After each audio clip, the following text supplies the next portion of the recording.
Hi friends, ಎಲ್ಲರಿಗೂ ನಿಮ್ಮ ಪ್ರೀತಿಯ ಯೂಟ್ಯೂಬ್ ಚಾನಲ್ಗೆ ಸ್ವಾಗತ ಸುಸ್ವಾಗತ. ನೋಡಿ ಫ್ರೆಂಡ್ಸ್, ನಾವು ಹಿಂದಿನ ತರಗತಿಯಲ್ಲಿ ಸೈಕಾಲಜಿಗೆ ಸಂಬಂಧಪಟ್ಟಂತೆ ಇಂಪಾರ್ಟೆಂಟ್ ಕ್ವಶನ್ಸ್ಗಳನ್ನು ನಾವು ಡಿಸ್ಕಷನ್ ಮಾಡ್ತಾ ಬರ್ತಾ ಇದ್ವಿ.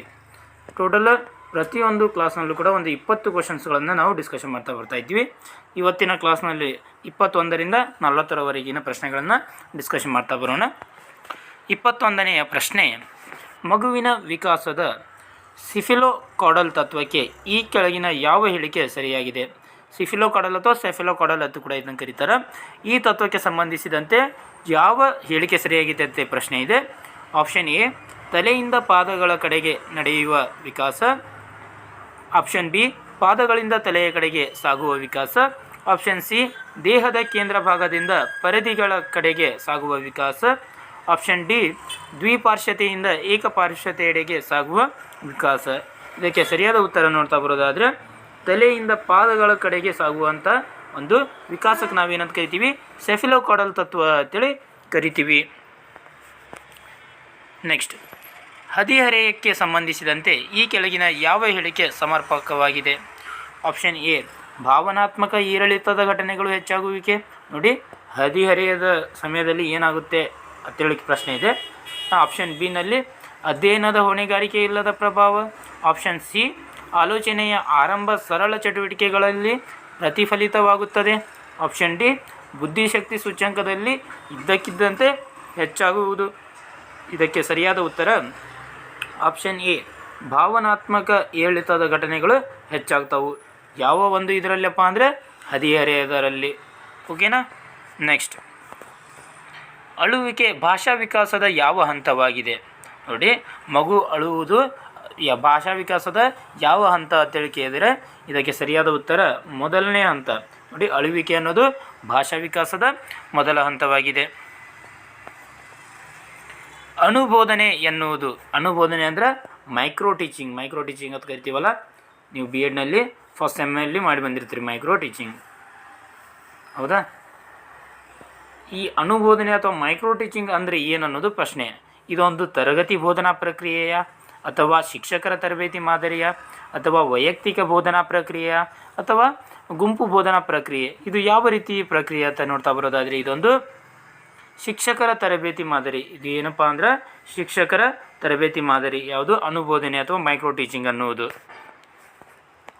ಬೆಳವಣಿಗೆ ಎಂಬ ಪದ ಈ ಕೆಳಗಿನ ಯಾವ ಅಂಶವನ್ನು ಒಳಗೊಂಡಿರುತ್ತದೆ?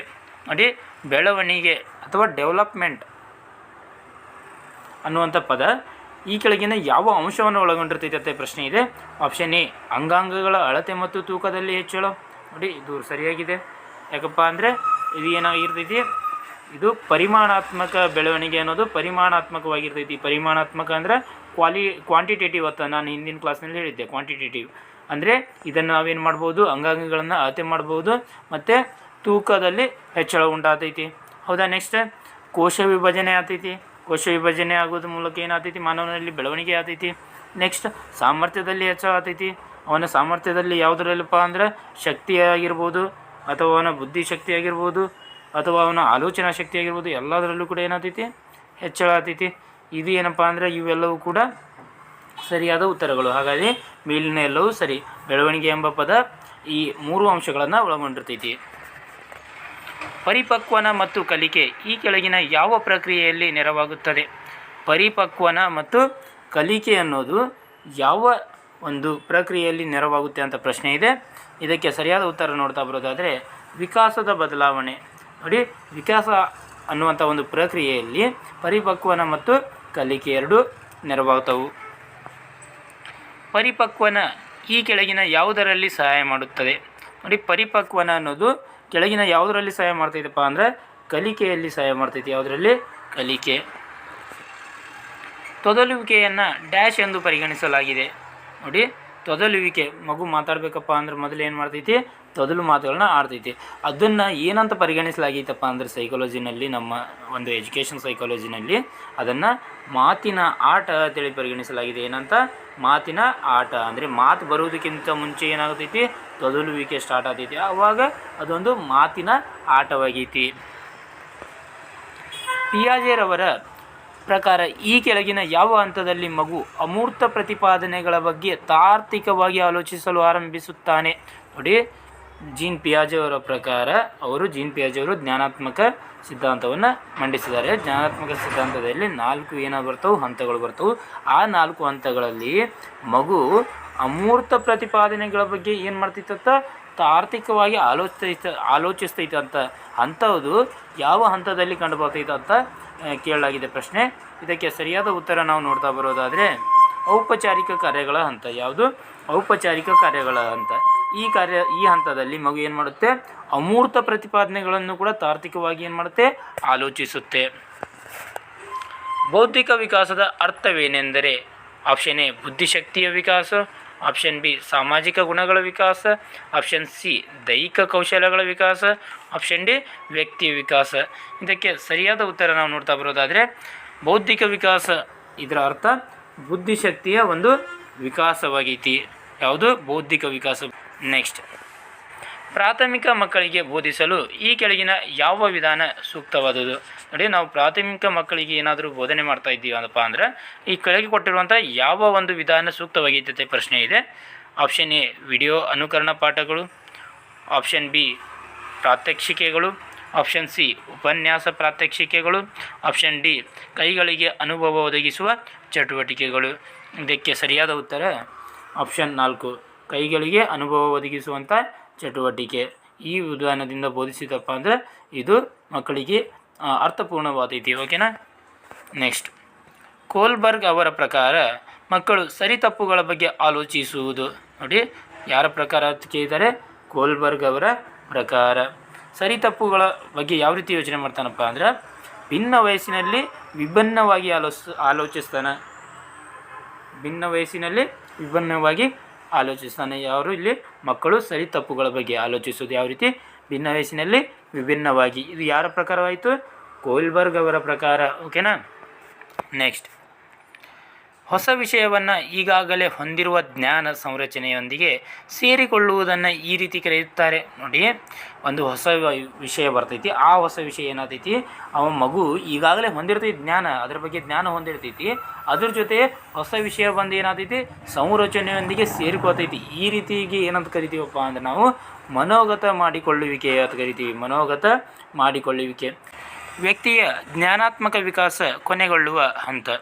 ನೋಡಿ, ಈ ಕೆಳಗಿನ ಯಾವ ಹಂತದಲ್ಲಿ ವ್ಯಕ್ತಿಯ ಜ್ಞಾನಾತ್ಮಕ ವಿಕಾಸ ಕೊನೆಗೊಳ್ತೈತೆ ಪ್ರಶ್ನೆ ಇದೆ. ಇದಕ್ಕೆ ಸರಿಯಾದ ಉತ್ತರ ಔಪಚಾರಿಕ ಕಾರ್ಯಗಳ ಹಂತ. ನೋಡಿ, ಇದು ಏನಪ್ಪ ಅಂದರೆ ಪಿಯಾಜೆ ಅವರ ಪ್ರಕಾರ ಇದು 4ನೇ ಹಂತವಾಗಿತ್ತು. ಯಾವ ಹಂತ? ಇದು ಔಪಚಾರಿಕ ಕಾರ್ಯಗಳ ಹಂತ. ಇದು ಏನಪ್ಪ ಅಂದರೆ ಜ್ಞಾನಾತ್ಮಕ ವಿಕಾಸದ ಕೊನೆಗೊಳ್ಳುವಂಥ ಒಂದು ಹಂತವಾಗೈತಿ.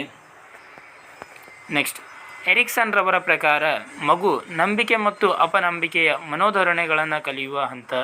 ನೋಡಿ, ಎರಿಕ್ಸನ್ ರವರ ಪ್ರಕಾರ ಮಗು ಏನು ಮಾಡ್ತೈತ?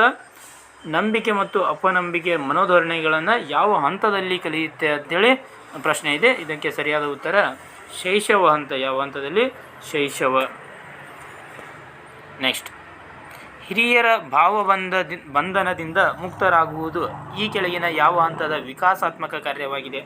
ನೋಡಿ, ಹಿರಿಯರ ಯಾವ ಬಂಧನ? ಒಂದು ಭಾವಬಂಧನದಿಂದ ಮುಕ್ತರಾಗುವುದು ಯಾವ ಒಂದು ಹಂತದಲ್ಲಿ ಆಗ್ತಾರಪ್ಪ ಅಂದರೆ ಇದು ಒಂದು ತಾರುಣ್ಯ ಹಂತ. ಯಾವ ಹಂತ?